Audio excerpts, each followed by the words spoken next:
एक बार एक लड़का जिसका नाम रोहित था, समुद्र के किनारे बैठकर पानी की लहरों को उछलते हुए देख रहा था।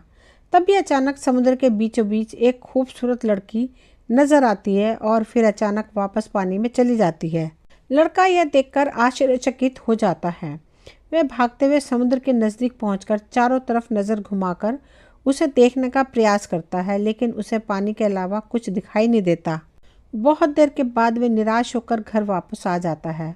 उसे लगता है कि यह उनका भ्रम होगा। भला समुद्र के इतने अंदर कोई कैसे तैर सकता है। रोहित के पिता एक जीव वैज्ञानिक हैं और उसकी माँ एक घरेलू महिला। सुबह उठने के बाद रोहित की माँ उसे नाश्ता करने के लिए उसके कमरे से बाहर बुलाती है। रोहित अभी भी सो रहा होता है। माँ उसके कमरे में जाती है और उसे उठाते हुए कहती है, बेटा इतनी देर तक क्यों सो रहे हो? रोज़ तो तुम जल्दी उठ जाते हो।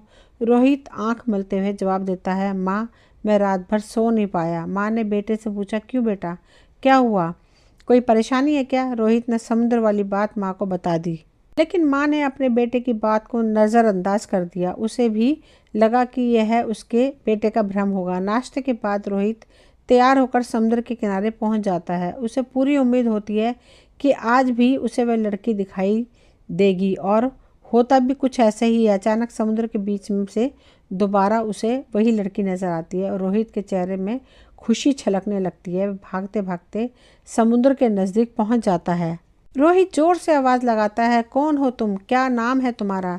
लेकिन वह कोई जवाब नहीं देती और समुद्र के अंदर चली जाती है।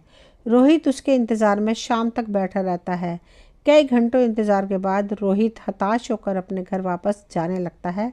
तभी शांत समुद्र में एक बड़ी सी लहर दिखाई देती है और तभी वह लड़की रोहित की तरफ एक मोती फेंकती है और रोहित जैसे ही उस मोती को उठाता है, मानो उसे उस लड़की के बारे में सारी बातें पता चल जाती हैं। रोहित को ऐसा लगता है जैसे उस लड़की से उसका कई वर्षों का रिश्ता है। उस मोती की वजह से रोहित उस लड़की के दिमाग में चल रही बातों को भी महसूस करने लगा। रोहित शाम होने के बाद घर आ गया, लेकिन उसका मन समुद्र के किनारे ही लगा था।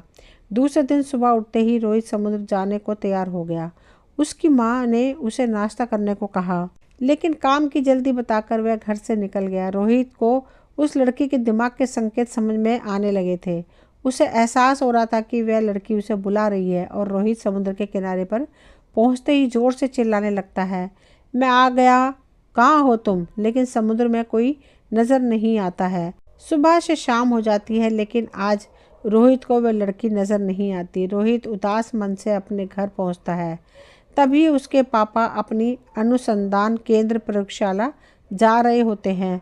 वह अपने पापा को बाय कहता है और अपनी माँ से जाकर पूछता है, आज पापा इतनी रात को अनुसंधान केंद्र क्यों जा रहे हैं? तभी रोहित की माँ बताती है, अरे अभी उन्हें उनके प्रयोगशाला से फ़ोन आया था, तभी तुम्हारे पापा ने बताया कि समुद्र के किनारे एक जलपरी मिली है जिसे रिसर्च सेंटर लाया गया है। रोहित के दिमाग में पहले ही ऐसे संकेत आ रहे थे कि लड़की कोई मुसीबत में है, लेकिन रोहित को नहीं पता था कि वह लड़की एक जलपरी है। लेकिन यह खबर जानने के बाद रोहित अपनी बाइक उठाकर अपने पापा के अनुसंधान केंद्र प्रयोगशाला पहुंच जाता है। अनुसंधान केंद्र में बाहरी किसी व्यक्ति को आने की अनुमति नहीं होती, लेकिन रोहित इतने बड़े वैज्ञानिक का बेटा है, इस वजह से उसे अंदर आने दिया जाता है। रोहित अंदर पहुंचते ही अपने पापा से उस जलपरी को देखने की जिद करता है। रोहित के पापा उसे डांटते हैं, तुम इतनी रात के यहाँ क्यों आए हो? यहाँ उच्च स्तरीय बैठक चल रही है, तुम यहाँ से जाओ। लेकिन रोहित अपने पापा के सामने हाथ जोड़कर विनती करने लगता है कि उसे इस जलपरी को देखना है। आज से पहले रोहित ने इस तरीके का व्यवहार नहीं किया था। उसके पापा को कुछ अजीब लगता है और वह रोहित को अंदर ले जाते हैं जहाँ उस जलपरी को रखा गया था। रोहित जैसे ही अंदर पहुंचता है, वह जलपरी कांच के टैंक में चारों तरफ तैरने लगती है। रोहित उसे देखते ही समझ जाता है कि यह जलपरी वही लड़की है जो समुद्र के किनारे उसे नजर आई थी।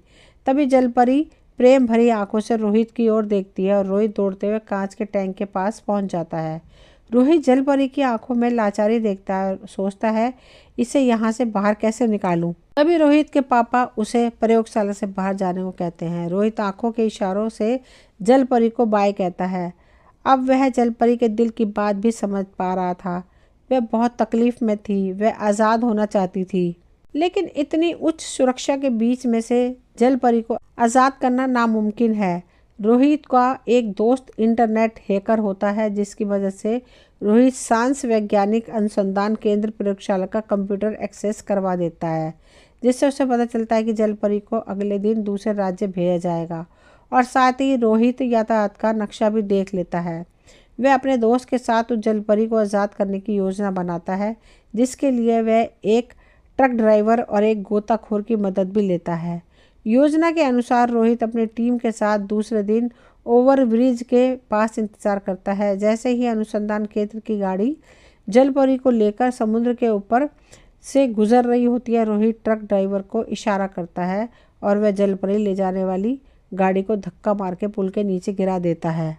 और जैसे ही ट्रक समुद्र की गहराइयों में जाता है, वह गोताखोर ट्रक के गेट को ऑटोमेटिक कटर से खोल देता है। गेट खुलते ही कांच का एक्वेरियम पानी में तैरते हुए नीचे जाने लगता है और जैसे ही एक समुद्र से टकराता है और चारों तरफ कांच के टुकड़े पानी में बिखर जाते हैं। इसी बीच खूबसूरत जलपरी दिखाई देने लगती है। गोताखोर अपना काम होने पर समुद्र के किनारे पहुंचकर रोहित को सब कुछ बता देता है। जलपरी के आज़ाद होने की बात सुनकर रोहित समुद्र के किनारे उछलने लगता है और तभी वहाँ रिसर्च सेंटर के सुरक्षा अधिकारी आ जाते हैं और उसे गिरफ्तार कर लिया जाता है। दोस्तों, ये कहानी यहीं तक थी। मुझे उम्मीद है आप सभी को पसंद आई होगी। अगर पसंद आई हो तो प्लीज़ चैनल को सब्सक्राइब करें, वीडियो को लाइक शेयर करें। मिलती हूँ अगली कोई नई कहानी लेकर। कहानी सुनने के लिए आप सभी का तहे दिल से शुक्रिया।